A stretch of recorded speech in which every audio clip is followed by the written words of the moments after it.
Thank you for that kind introduction, and thank you for giving me an opportunity to talk about this thing. Let me just share my screen.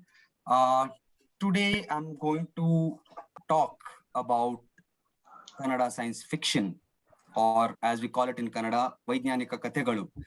All of us know that Kannada is one of India's classical languages with a literary history spanning 1,000 years.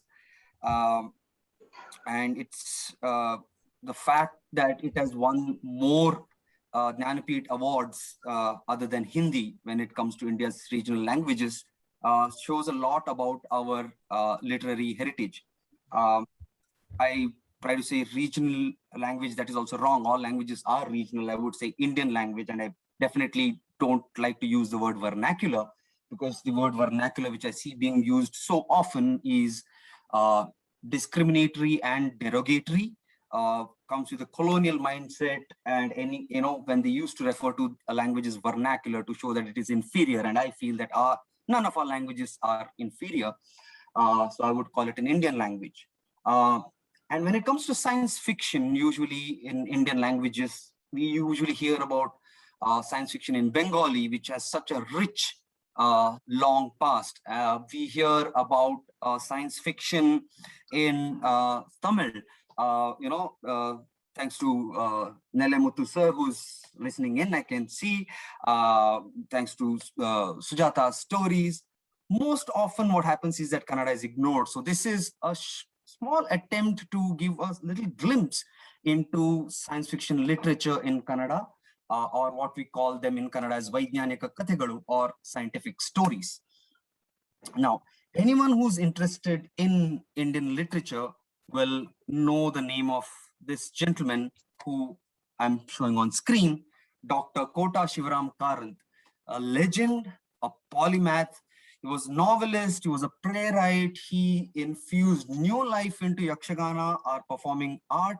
He was a conservationist, he was a science communicator who came up with Karnataka's first picture book on geography. He was a Jnanapeeth awardee.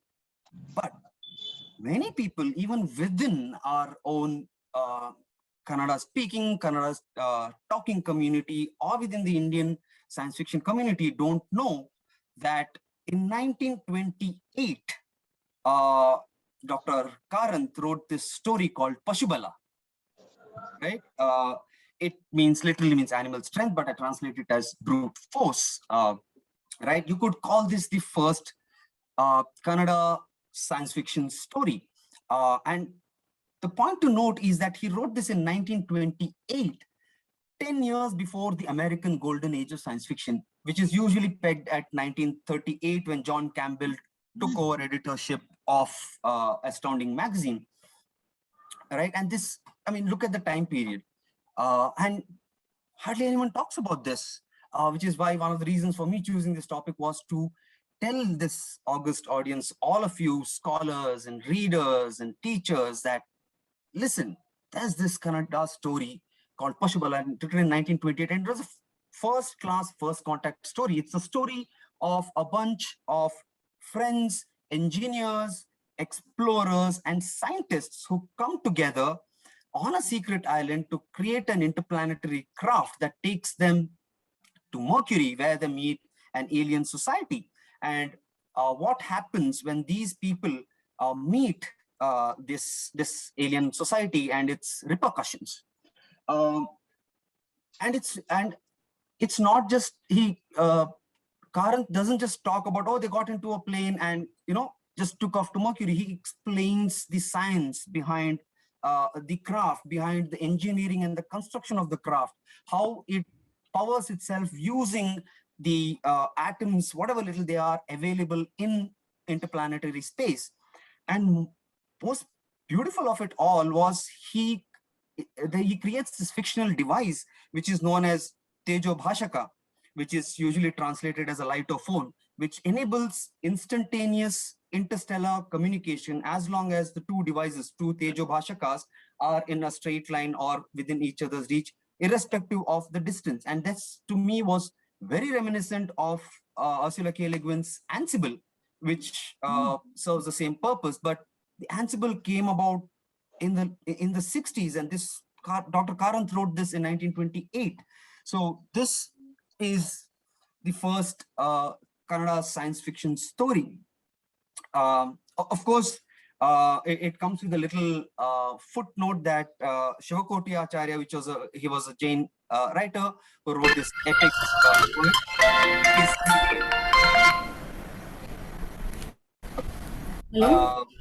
It is the earliest extant prose work in Kannada. It features a story about a person who becomes invisible, but since the science behind it is not explained or whatever, you could probably call it proto-SF, but not science fiction.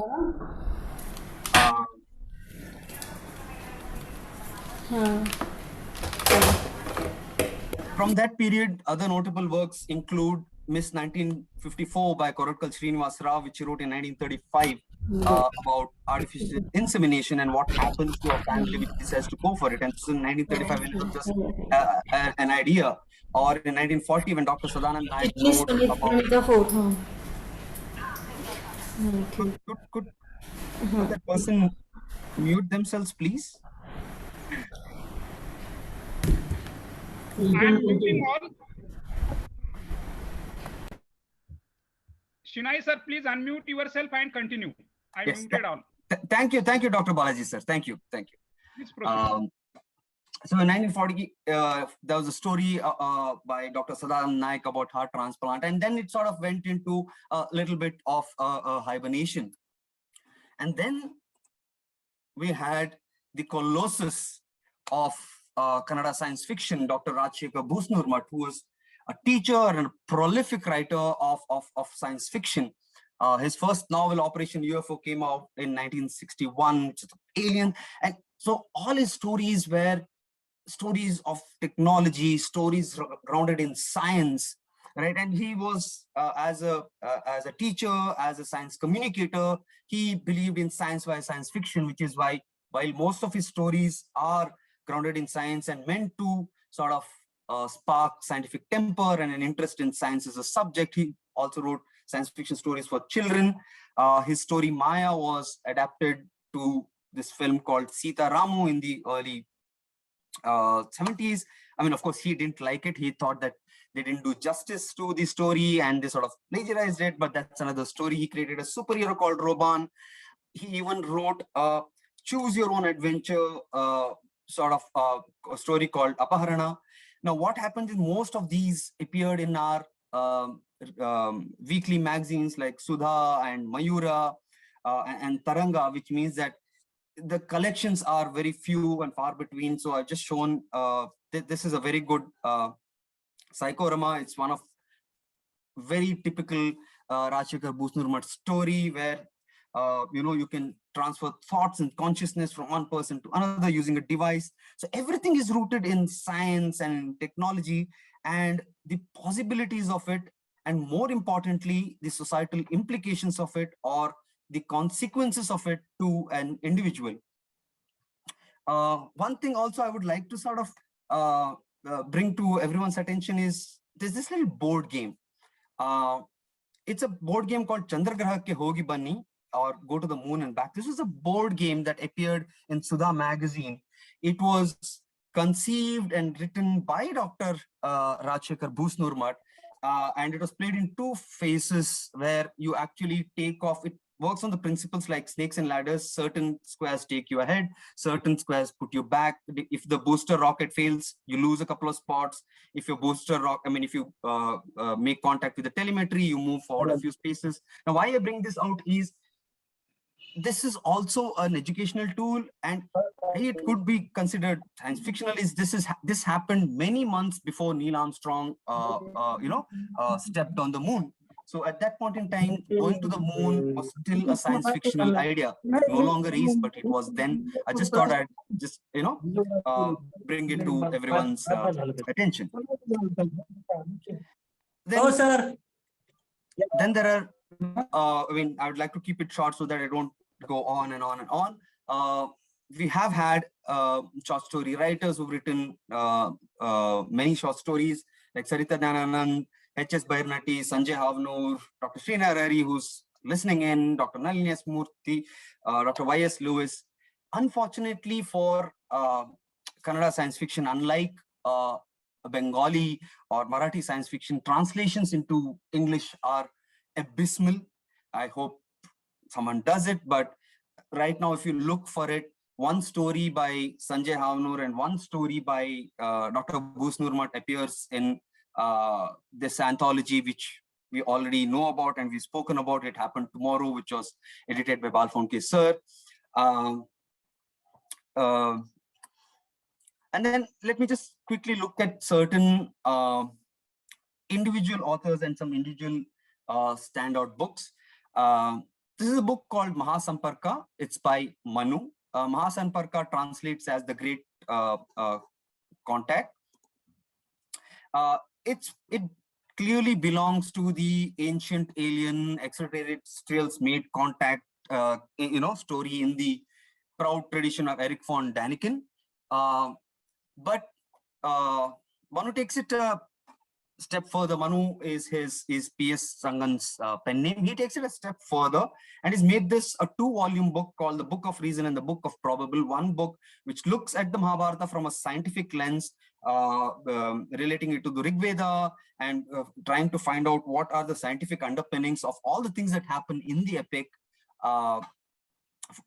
And The Book of the Probable is his rendition of the Mahabharata, keeping the scientific underpinning in mind. Is that strictly science fiction? Maybe, maybe not, but it is still worth looking at when it comes to sort of SF literature in Kannada. Just like Mishra sir was saying, if you take these ideas and extrapolate it or write stories about it, what could happen? Well, what P.N. Rangan has done is applied those same principles to the Mahabharata itself. So that makes it a notable read. K.N. Ganeshan is another thing. He writes a lot of thrillers and writes a lot of historical fiction, but Mukadatu is probably the closest it gets to science fiction, which looks at human evolution and at DNA and the possibilities of it. Then, of course, we have Dr. S.L. Bhairappa, who's Saraswati Samman awardee, a towering giant in Indian literature, not just Kannada literature. He's written this novel called Yana.